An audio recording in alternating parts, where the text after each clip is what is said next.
سبحان الله والحمد لله ولا إله إلا الله والله أكبر ولا حول ولا قوة إلا بالله العلي العظيم। এই পাথরকে আল্লাহ একটা জিহ্বা দিবে, ঠোঁট দিবে, দুটা চোখ দিবে।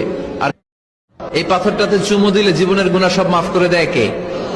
এটা যেদিন এই পাথরকে আল্লাহ একটা জিহ্বা দিবে, আর কিয়ামতের দিন আল্লাহ এই পাথরটাতে চুমু দিলে জীবনের গুনাহ সব মাফ করে দেয় কে? এটা জান্নাতি পাথর। কিয়ামতের দিন এই পাথরকে আল্লাহ একটা জিহ্বা দিবে, ঠোঁট দিবে, দুটা চোখ দিবে।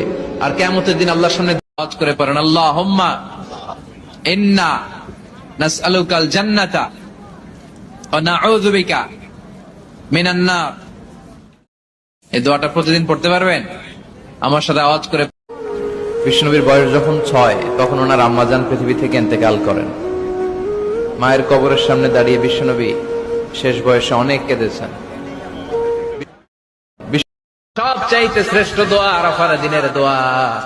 বিশ্বনবী বলেন, আরাফার দিনে একটা দোয়া আমি করি, আমার আগে সব নবীরা এই দোয়াটা করতেন। দোয়াটা হলো লা ইলাহা ইল্লাল্লাহ ওয়াহদাহু লা শারীকা লাহ লাহুল মুলকু ওয়া লাহুল হামদু ওয়া হুয়া আলা কুল্লি। পায়না পড়েন সুবহান। ওই মানুষ শক্তিশালী যে গোপনে দান করে, এত গোপনে যে ডান হাত কি দান করলো, বা হাত সেটা টের পায় না। পড়েন সুবহানাল্লাহ।